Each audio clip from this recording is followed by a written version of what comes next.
Europe 1, 11h, 13h, Pascal Praud et vous. Et pour réagir avec Pascal Praud sur Europe 1 de 11h à 13h, un seul numéro, le 01 80 20 39 21. Géraldine Amand, bonjour. Pascal. Bonjour à Fabrice Lafitte qui n'était pas là hier, Bonjour. et que je salue et que je suis heureux de retrouver. Merci, même c'est si réciproque. l'actualité est dramatique, bien sûr Olivier Guénec sera là, et en ce début d'émission on aura peut-être un ton un peu plus grave que nous l'avons d'habitude, parce que la phrase d'Emmanuel Macron, elle est interpellante si j'ose dire. On l'écoutera dans un instant, mais écoutons tout d'abord le général Vincent Desportes. Il est général de division.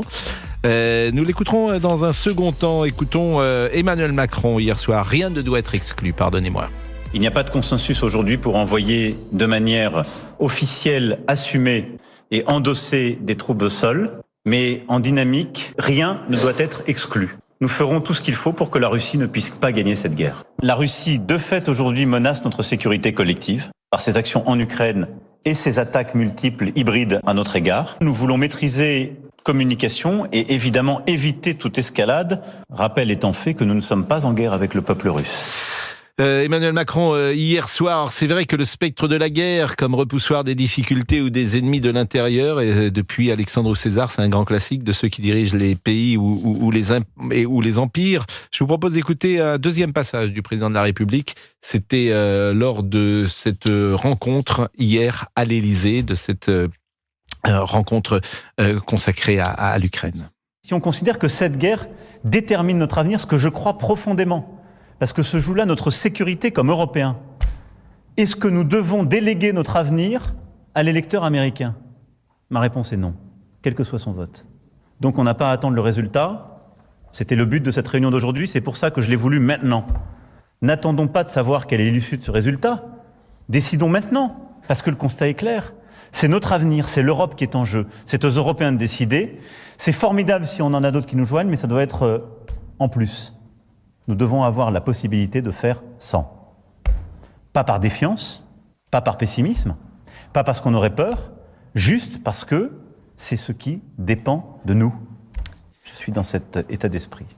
Vincent Hervouet est l'éditorialiste de politique étrangère d'Europe 1. Il était également sur CNews. Vous l'avez peut-être entendu entre 9h et 9h30. Écoutez son analyse.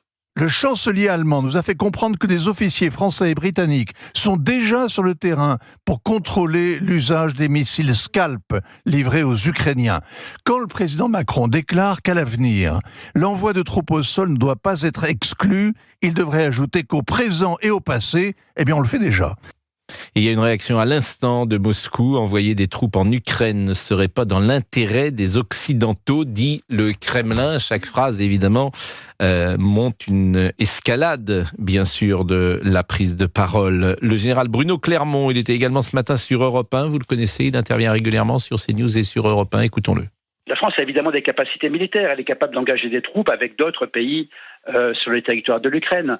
Mais la France étant aussi une puissance nucléaire, et je pense que c'est là la différence entre probablement la France et la Pologne, il est probable qu'elle ne le fera pas, parce qu'à ce moment-là, dans un conflit contre la Russie finalement direct, elle met en jeu la dissuasion nucléaire et des armes nucléaires. Et ça, je pense que la France ne le souhaite pas. Les pays qui décideraient de s'engager seraient des belligérants, oui, dans ce conflit-là. Et puis avant d'écouter un auditeur, en l'occurrence Patrick, Alain Bauer, professeur de criminologie, il était l'invité ce matin de Sonia Mabrouk à 8h10 sur Europe 1 et sur CNews. Comme toujours avec le président de la République, il y a la version courte et la version longue. La version courte, c'est l'envoi de troupes occidentales ne peut être exclu, mais il faut maintenir une ambiguïté stratégique.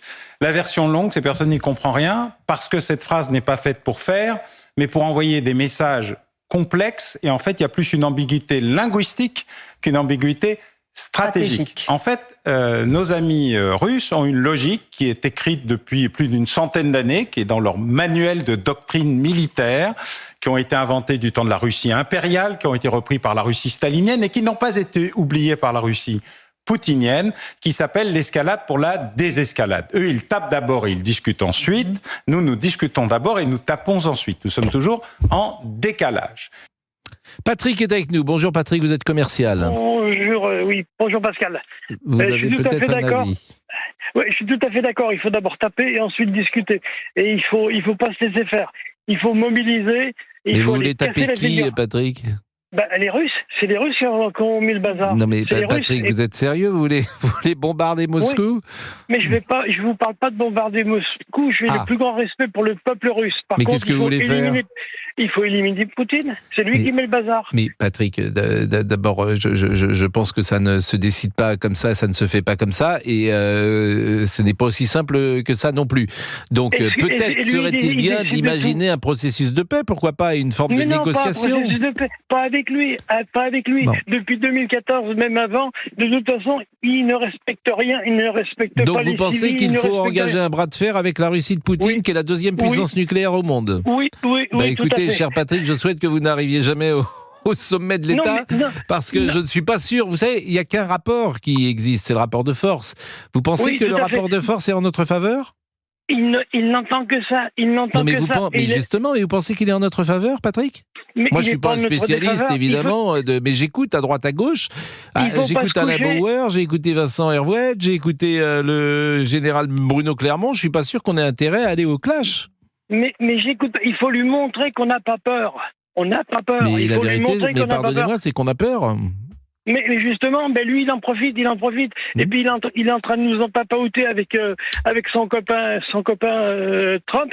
On ne sait pas qui suce qui, mais en tout cas, de toute façon, on va peut-être éviter ce genre de. Oui, mais je retire pour vous. Le modérateur d'antenne que je suis a oublié ce que vous avez dit.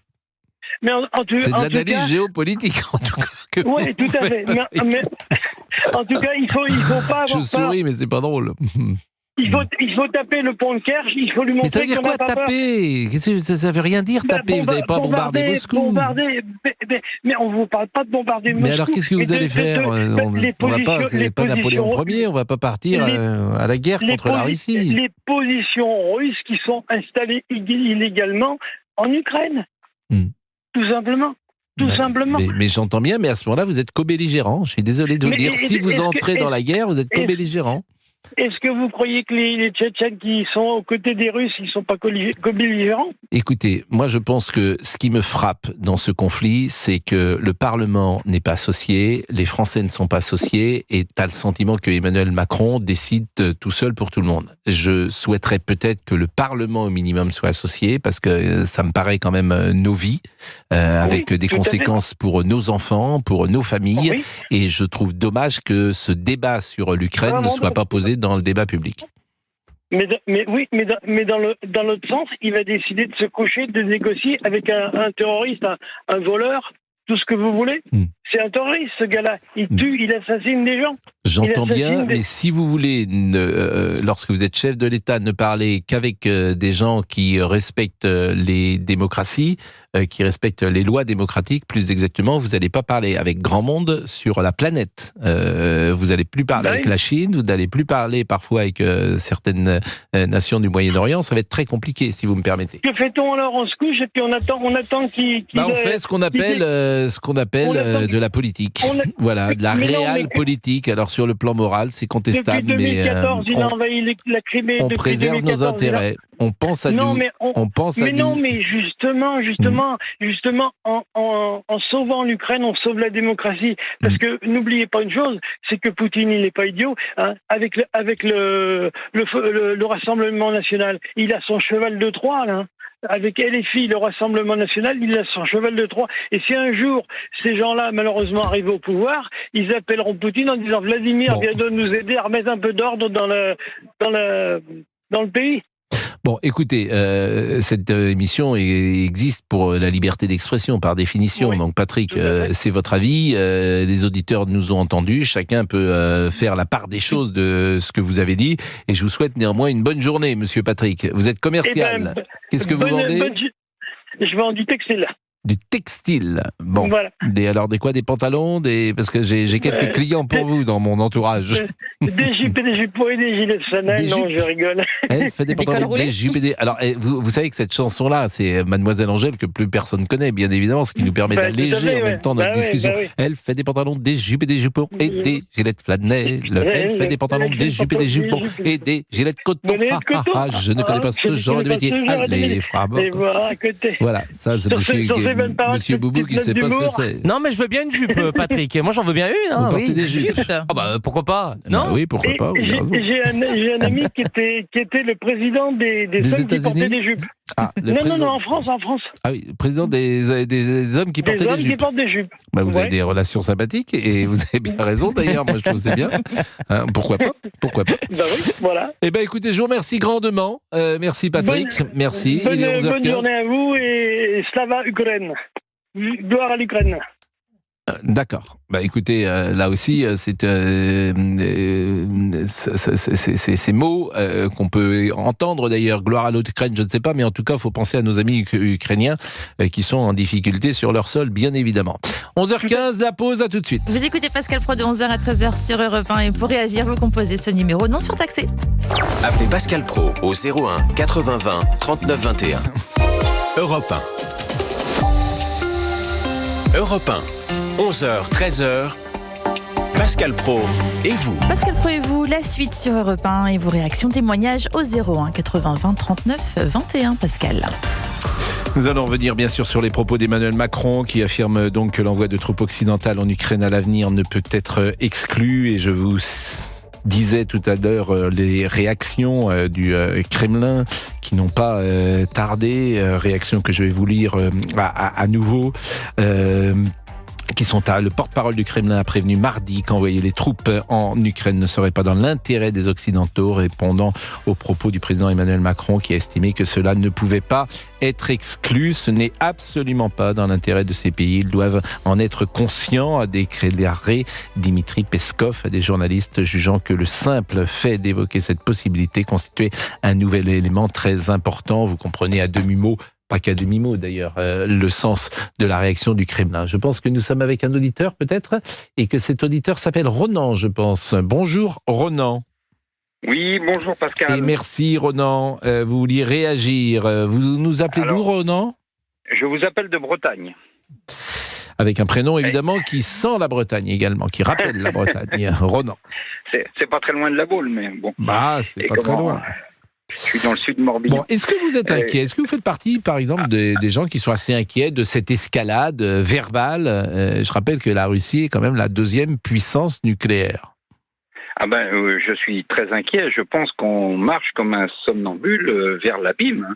Je suis très très inquiet. Parce vous allez au-delà de l'inquiétude. Si vous pensez effectivement qu'on part pour la guerre, je n'en suis pas là quand même. J'espère. Quand le président de la République annonce qu'il est très possible qu'on puisse, à un moment donné, envoyer des troupes en Ukraine pour affronter l'armée russe. Oui, mais l'Europe est divisée, Ronan. L'Europe est divisée. En fait, ça ne se fera pas. Vous me le dites. Ça ne se fera pas parce que l'Europe est divisée sur ce point. Donc, il n'y a pas, on ne peut pas envoyer des troupes comme cela s'il n'y a pas consensus. Je suis moins sûr que vous. Parce que on a vu bien souvent que les peuples européens ne souhaitaient pas aller dans une direction et malheureusement les dirigeants ou une poignée de dirigeants ont influencé l'ensemble de l'Europe pour aller dans cette direction. Et je crains fort qu'on soit dans cette stratégie-là avec la Grande-Bretagne qui est sortie effectivement de l'Union européenne mais qui est toujours dans l'accompagnement d'un point de vue militaire dans une opposition frontale à la Russie. Je pense qu'on a fait énormément d'erreurs ces 10 ou 15 dernières années depuis la prise de pouvoir du gouvernement actuel en Ukraine. On a, à mon avis, choisi la mauvaise stratégie. Au lieu de choisir l'apaisement, on a choisi la confrontation. Moi je suis pas professeur d'histoire, hein. Il faudrait demander à des professeurs d'histoire, mais quand on regarde l'historique de l'Ukraine, c'est quand même une région qui reste satellite de Moscou, hein, qu'on veut ou qu'on veut pas, et aujourd'hui, on veut détacher cette région. Imaginons un instant, je veux pas faire de politique fiction, mais imaginons un instant qu'on ait une partie des États-Unis, par exemple, qui serait en train de quitter le giron américain pour rejoindre la Chine, par exemple. On dirait, mais ils sont fous. Et là, on est un peu dans cette affaire-là. Non, vous ne pouvez pas comparer l'Ukraine. Non, je vois bien. Non, mais vous ne pouvez pas comparer. Il y a une histoire. Là, il y a deux histoires qui sont peut-être parfois entremêlées, mais qui sont quand même distinctes, alors que... je ne suis pas d'accord avec vous. C'est pour ça que les gens souvent échangent, c'est parce qu'ils sont pas d'accord. Du temps de la Grande Catherine, l'Ukraine était déjà intégrée. Si vous regardez ce qui s'est passé au long des siècles, l'Ukraine était quand même, du moins une grande partie de l'Ukraine, ça s'est divisé après au cours des conflits divers et variés, mais une grande partie de l'Ukraine était quand même dans le giron de la Russie. Faut jamais. Et écoutez, là, on va être avec le général Vincent Desportes dans une seconde. Il est général de division de l'armée de terre. Vous allez pouvoir rester avec nous et pourquoi pas même échanger avec lui. On va marquer une pause. Est-ce que la France peut mener une guerre à haute intensité quotidienne? Je connais la réponse à cette question. Et comment faut-il prendre les paroles d'Emmanuel Macron? Il va peut-être nous éclairer. À tout de suite. Europe 1. Pascal Praud et vous. Avec Pascal Praud de 11h à 13h sur Europe 1. Et nous sommes avec le général Vincent Desportes, qui est général de division de l'armée de terre française, auteur du livre Devenez leader aux éditions Odile Jacob. Bonjour, mon général. Bonjour, monsieur Praud. Et merci d'être avec nous. Je voulais d'abord votre analyse sur les propos d'Emmanuel Macron. Bien, mon analyse, c'est que nous assistons maintenant à une cristallisation des pays européens après le triple choc de la mort de Navalny, des propos terribles de Trump et puis de la chute d'Avdiivka. Il y a une cristallisation qui s'est traduite par ce sommet hier à Paris, où de nombreuses choses ont été échangées et à un moment donné, quelqu'un a dû évoquer la possibilité de mettre des troupes au sol. D'où la réponse du président Dans le cadre de l'OTAN, Macron. Forcément, faut le dire. Dans le cadre de l'OTAN. Comment ? Dans le cadre de l'OTAN, inévitablement. Ah non, pas du tout inévitablement, puisqu'on a bien compris que l'OTAN était très mal en point depuis les derniers propos à ce sujet du président Trump. Donc il est tout à fait possible que, et il faudra bien, c'est le président Macron qui le dit hier, il le dit également, notre défense, je le cite, notre défense ne peut pas dépendre des électeurs américains. Et donc, il est temps aujourd'hui de se mettre en ordre de marche pour être capable, s'il le fallait, et c'est possible, nous-mêmes d'avoir à défendre notre propre liberté, nos terres, etc. D'où cette possibilité éventuelle qui a été évoquée par quelqu'un de mettre en place des troupes au sol. Et le président Macron ne l'a pas écarté, ce qui signifie deux choses. La première chose, oui, ce sujet a été traité, il a été évoqué, il n'y a pas de consensus, mais il a été évoqué. Et ce que dit le président Macron, il dit, et il a raison de le dire, toutes les options sont sur la table. Et il a dit également, en dynamique, ça veut dire quoi?